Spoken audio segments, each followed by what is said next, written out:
Hi everyone, this is Arfin. आज बात करेंगे ऑपरेशन रिसर्च पर। अगर आप लोग बीटेक, बीएससी या एमबीए स्टूडेंट हो तो आप लोगों को कॉलेज के किसी न किसी सेमेस्टर में ऑपरेशन रिसर्च का सब्जेक्ट जरूर मिलेगा।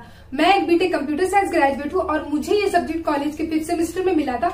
मेरे पास ऑप्शंस थे कि मैं मल्टीमीडिया या फिर ऑपरेशन रिसर्च में से किसी को भी चूज कर सकती थी।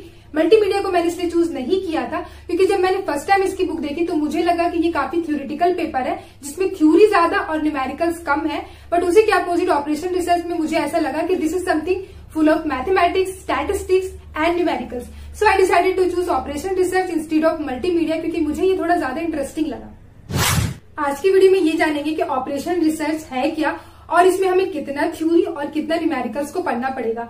अगर आपका भी एक ऑप्शनल सब्जेक्ट है और मल्टीपल सब्जेक्ट में से आप इसको चूज कर रहे हैं तो वो सारे रीजन जानेंगे कि क्यों आपको ऑपरेशन रिसर्च को ही चूज करना चाहिए। क्या इसके लिए आपकी प्रॉब्लम सॉल्विंग स्किल अच्छी होनी चाहिए, कैलकुलेशन अच्छी होनी चाहिए, न्यूमेरिकल्स अच्छी होनी चाहिए या नहीं। देखो, वैसे तो सब्जेक्ट को चूज करने के टाइम पे स्टूडेंट्स अपने कॉलेज की दीदी और भैया से पूछते हैं कि क्या लेना चाहिए और क्या नहीं लेना चाहिए। पर यहाँ पर एक चीज आ जाती है कि ये डिपेंड करता है कि आप कौन से सीनियर से जाके पूछ रहे हो। अगर आप किसी ऐसे सीनियर से जाके पूछ रहे हो जिसको ऑपरेशन रिसर्च शुरुआत से ही पसंद नहीं था तो वो आपसे कह देगा कि ये इसको कभी लेना नहीं, ये काफी टफ सब्जेक्ट है, एक एक क्वेश्चन को सॉल्व करने में आधा घंटा लग जाता है और एग्जाम्स में अगर कुछ ना आए तो कहानी बना के भी नहीं लिख सकते क्योंकि सारे ही क्वेश्चंस कैलकुलेशन और न्यूमेरिकल्स वाले होते हैं। अगर ले रहे हो तो अपने रिस्क पे लेना, बाद में मुझे आके मत कहना कि भैया बैकलॉग लग गया। और ये रिप्लाई सुन करके आपको लगेगा बात तो सही है। So trust me, operation research is not really tough. हाँ, ये थोड़ा सा लेंथी जरूर है, टाइम लगेगा इसको सॉल्व करने में। इसमें जो कैलकुलेशंस होते हैं ना वो भी प्रोसेस वाइज होते हैं, मतलब बहुत सारे इंटीग्रेशन, डेरिवेशन और लिमिट्स यहाँ पर नहीं है जैसे 11-12 में हुआ करते थे। यहाँ पे कैलकुलेशंस में आपको मल्टीप्लीकेशन, डिवीजन, एडिशन और सब्ट्रैक्शन आनी चाहिए। So watch this video till end to see why studying operation research is so important and why you need to choose this subject over the others. तो सबसे पहले guys एक quick introduction देख लेते हैं कि ऑपरेशन रिसर्च है क्या। उससे पहले अगर आप लोग चैनल पर न्यू है तो आप लोग मेरे चैनल को चेकआउट करना मत भूलना। ऑपरेशन रिसर्च की पूरी प्लेलिस्ट मेरे चैनल पर ऑलरेडी अपलोडेड है, लिंक मैं डिस्क्रिप्शन में दे दूंगी, आप लोग वहां से भी चेकआउट कर सकते हैं। और हाँ, अगर इस वीडियो को अभी तक लाइक और चैनल को सब्सक्राइब नहीं किया है तो प्लीज सब्सक्राइब कर दें, इट्स फ्री ऑफ कॉस्ट, सिर्फ 2 सेकंड लगेंगे। और अगर आप लोग चाहे तो मुझे इंस्टाग्राम और लिंक्डइन पे भी फॉलो कर सकते हैं, उसकी भी लिंक आपको नीचे डिस्क्रिप्शन में मिल जाएगी। तो आगे बढ़ते हैं। ऑपरेशन रिसर्च 2 वर्ड है, ऑपरेशन और रिसर्च। ऑपरेशन का मतलब होता है एक्टिविटीज या सेट ऑफ एक्टिविटीज जो परफॉर्म हो रहे हैं बिजनेस में, इंडस्ट्रीज में या फिर एवरीडे लाइफ में।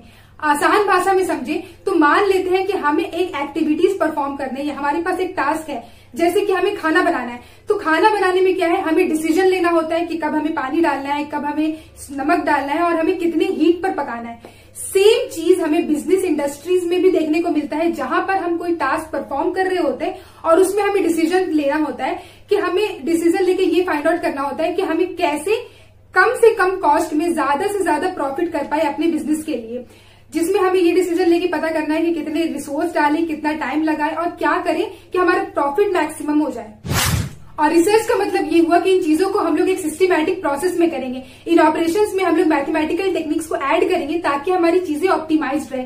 इन ऑपरेशंस में मतलब हम लोग एनालिसिस परफॉर्म करेंगे एविडेंस के बेसिस पे।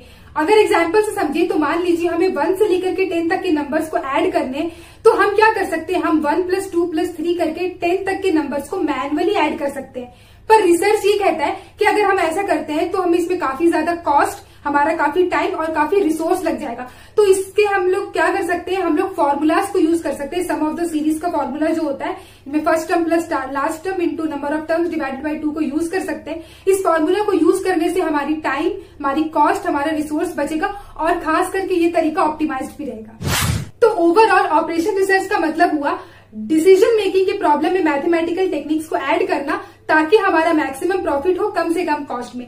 ऑपरेशन रिसर्च के डेफिनेशंस को लेकर के काफी सारे साइंटिस्ट ने अपने अलग अलग मशवरे दिए हैं जो आपकी स्क्रीन पर आ रहे होंगे, आप इनमें से देख सकते हैं। और अगर आपको एग्जाम्स के प्रोस्पेक्टिव से एक इजी डेफिनेशन चाहिए तो आप लोग लिख सकते हैं कि operation research is a discipline that uses mathematical and analytical method to solve complex decision making in various field like business, industries and other sector to maximise its profit and minimise its loss.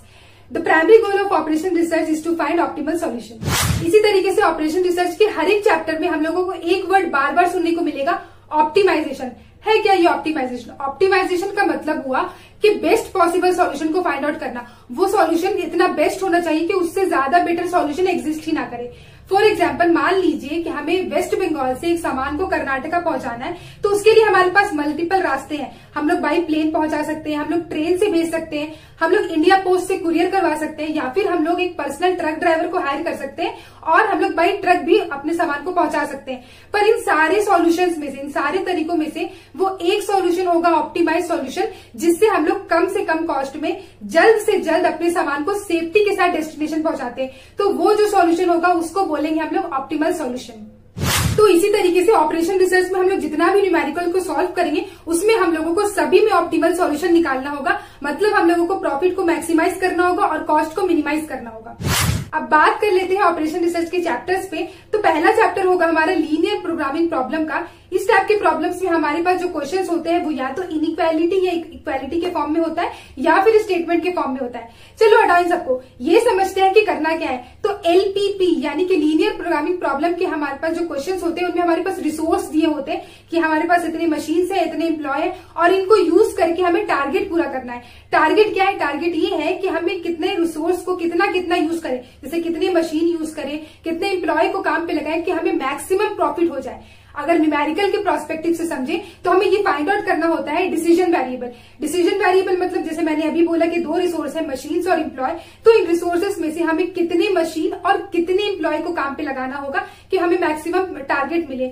अब ये जो कितना term है ना, यही है decision variable. जैसे हम लोग मान लेते हैं कि 4 मशीन को और 5 एम्प्लॉय को काम पे लगा रहे हैं, तो ये जो 4 एम्प्लॉय और 5 मशीन हुआ, इसको हम लोग एक वेरिएबल में लेते हैं X1 और X2 और इसे कहते हैं डिसीजन वेरिएबल। हमारे पास और भी डिसीजन वेरिएबल हो सकते हैं X3, X4, जिसका वैल्यू हमें फाइंड आउट करने बोला जा सकता है। LPP को 3 पार्ट में डिवाइड करके डिस्क्राइब किया जा सकता है। पहला है हमारा ऑब्जेक्टिव फंक्शन जो कि मैक्सिमाइजेशन या मिनिमाइजेशन के फॉर्म में होता है। दूसरा है हमारा सेट ऑफ कांस्टेंट जो कि हमारा सेट ऑफ इक्वालिटी और सेट ऑफ इक्वेशन और सेट ऑफ इनइक्वालिटी होता है, जिसमें हमारे पास डिसीजन वेरिएबल होते हैं जो X1, X2, X3 होता है, वो उसे हम लोग कहते हैं डिसीजन वेरिएबल। और लास्ट होता है हमारा नॉन निगेटिव रिस्ट्रिक्शन। इसका मतलब जो भी हमने डिसीजन वेरिएबल यूज किए हैं X1 से लेकर के X2, X3, वो सारा नॉन निगेटिव होना चाहिए, मतलब ग्रेटर देन इक्वल टू 0 होना चाहिए। ओके, तो LPP के प्रॉब्लम्स को सॉल्व करने के लिए हमारे पास काफी सारे मेथड्स हैं। हमारे पास ग्राफिकल मेथड है, सिंप्लेक्स मेथड है, डुअल सिंप्लेक्स मेथड है, रिवाइज सिंप्लेक्स मेथड है, बिग एम मेथड है, 2 फेज मेथड है। सो इन सारे मेथड्स का जो एल्गोरिदम होता है, यानी कि स्टेप बाय स्टेप प्रोसेस, इसको यूज करके LPP को सॉल्व करने का, इन सब का अलग अलग है। बट इन सारे मेथड्स में एक चीज कॉमन है, वो है आइटरेशन। तो अगर एग्जाम्स में आपसे पूछा जाए कि सिंप्लेक्स मेथड या फिर इनमें से कोई सा भी मेथड आइटरेटिव है कि नहीं, so the answer is yes. ये सारा ही मेथड आइटरेटिव अप्रोच को फॉलो करता है। आइटरेशन का मतलब क्या होता है? रिपीट करना। मतलब सपोज आपने सिंप्लेक्स मेथड को चूज करके LPP को सॉल्व करना स्टार्ट किया, तो पहले स्टेप में आपने कुछ कैलकुलेशंस किए। अब उन कैलकुलेशंस को करने के बाद आप एक कंडीशन को चेक करेंगे। अगर वो कंडीशन सेटिस्फाई कर रहा है तो मतलब जो सॉल्यूशन आया हमारा वो ऑप्टिमल सॉल्यूशन है। अगर कंडीशन सेटिस्फाई नहीं कर रहा है, मतलब हमें क्या करना होगा? आइटरेशन करना होगा। मतलब सेम कैलकुलेशन को हमें इंप्रूव करना होगा और रिपीट करना होगा। हम इस चीज को, सेम कैलकुलेशंस को कंडीशन चेक कर करके बार बार रिपीट करेंगे और तब तक रिपीट करेंगे जब तक हमारा जो सॉल्यूशन हमें मिले वो ऑप्टिमल ना हो जाए। तो इस तरीके से हम लोगों ने जैसे ऑप्टिमल सॉल्यूशन निकालने के लिए आइटरेशन 1 किया तो उसमें हमें 10% प्रॉफिट मिले। तो इसी तरीके से हर एक आइटरेशन में जो है हमारा सॉल्यूशन इंप्रूव होगा, मतलब हमारा सॉल्यूशन मैक्सिमम प्रॉफिट की तरफ जाएगा। और जब हमारा कंडीशन सेटिस्फाई कर जाएगा तो वो ऑप्टिमल सॉल्यूशन होगा, उसमें हमारा मैक्सिमम प्रॉफिट मिलेगा। मतलब उससे ज्यादा हम लोग अपने सॉल्यूशन को इंप्रूव नहीं कर सकते। अब मुझे बहुत सारे कमेंट्स आए थे कि यार सिंप्लेक्स मेथड का नाम सिंप्लेक्स मेथड क्यों है, इसका नाम तो कॉम्प्लेक्स मेथड होना चाहिए। तो यार मेरा भी यही मानना था जब तक मैंने सिर्फ सिंप्लेक्स मेथड पढ़ा था और बाकी सारे मेथड्स को नहीं पढ़े थे। आप लोग एक बार बाकी सारे मेथड्स को पढ़ लो, फिर आपको खुद ही पता चल जाएगा कि सिंप्लेक्स मेथड क्यों बोला जाता है। देखो, सिंप्लेक्स मेथड अगर LPP का बेसिक क्वेश्चन है तो हम लोग उसको सॉल्व करने के लिए सिंप्लेक्स मेथड लगा सकते हैं, लेकिन अगर क्वेश्चन थोड़ा सा ट्विस्ट हो जाता है ना तो फिर वहां पर हम लोग बिग एम मेथड और 2 फेज मेथड वगैरह लगाते हैं। ओके, अगर आप लोगों को सिर्फ लीनियर प्रोग्रामिंग प्रॉब्लम से या फिर इन सारे मेथड से रिलेटेड इस तरह की एक्सप्लेनेटरी वीडियो चाहिए कि इसमें क्या क्या डिफरेंसेस है, तो आप लोग मुझे नीचे कमेंट्स करना, मैं ऐसी वीडियो बना दूंगी। और हाँ, वीडियो को लाइक करके चैनल को सब्सक्राइब करना बिल्कुल भी मत भूलना। मैं यहाँ पे ये मान के चल रही हूँ कि अभी तक आप लोगों ने वीडियो को लाइक कर दिया होगा और चैनल को भी सब्सक्राइब कर दिया होगा। चलिए वीडियो में आगे बढ़ते हैं। तो ऑपरेशन रिसर्च में हमारे पास और भी चैप्टर्स है। हमारे पास है transportation problem, transshipment problem, assignment problem, game theory, tuning theory, replacement problem, sequencing problem, integer programming problem, network scheduling. तो इन सारे चैप्टर्स में ही हम लोगों को ऑप्टिमाइजेशन को ध्यान में रख के सॉल्यूशन फाइंड आउट करना होगा। इन सबके लिए हमारे पास अलग अलग मेथड्स हैं और सारे मेथड्स में के अलग अलग स्टेप्स होते हैं जिसको हमें फॉलो करना होता है। सो आई रिक्वेस्ट यू कि आप लोग मेरी पूरी प्लेलिस्ट को देखो, क्योंकि यार ये थ्योरी सब्जेक्ट है नहीं कि आप लोग याद कर लोगे तो हो जाएगा। इसमें आप लोगों को सिर्फ एक ही चीज याद करने की है और वो है स्टेप्स, और वो भी आप लोगों को करना पड़ेगा, क्योंकि जब तक आप लोग क्वेश्चंस को सॉल्व नहीं करोगे तब तक आप लोगों की कैलकुलेशन फास्ट नहीं होगी, क्योंकि एग्जाम्स में आपके पास पूरा दिन नहीं होता है क्वेश्चंस को सॉल्व करने के लिए। अगर आप लोग अभी भी अंडर कॉन्फिडेंट फील कर रहे हो तो आप लोगों को एक बार पूरी वीडियो देखनी चाहिए। वीडियो देखने के बाद आप लोग जो है ज्यादा से ज्यादा मैक्सिमम क्वेश्चंस को सॉल्व करो ताकि आप लोगों को कॉन्फिडेंस आए। और अगर आप लोगों को हर एक चैप्टर से इसी तरह के एक्सप्लेनेटरी वीडियो चाहिए जिससे आप लोग रिलेट कर पाओ कि जो क्वेश्चन को सॉल्व कर रहे हैं उसका एजेंडा क्या है, क्योंकि यार न्यूमेरिकल को सॉल्व तो कर लेते हैं बट उसके आगे पीछे का बेसिक्स तो पता होता नहीं है, तो आप लोग मुझे नीचे कमेंट्स करना, मैं इसी तरह की एक्सप्लेनेटरी वीडियो बना दूंगी। और अगेन अगर आप लोगों को ऑपरेशन रिसर्च टफ लग रहा है ना, so guys trust me, this is not tough subject. हाँ थोड़ा सा लेंदी जरूर है जैसे कि मैंने बोला, और लेंदी इन द सेंस भी कि आइटरेटिव है, मतलब सेम प्रोसेस को बार बार करना पड़ रहा है, जो कि थोड़ी सी प्रैक्टिस से आपको आ जाएगा।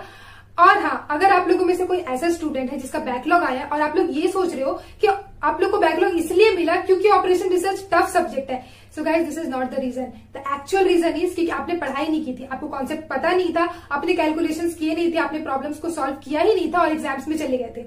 देखो अगर आप लोग चाहो ना तो कोई से भी चीज को अचीव कर सकते हो। ये ऑपरेशन रिसर्च तो बहुत छोटी सी चीज है, बस कंडीशन ये है कि आप लोगों को करना होगा। बिना किए कोई भी चीज अचीव नहीं कर सकते। Winners never quit and quitters never win. See you guys in the next video. Thanks for watching.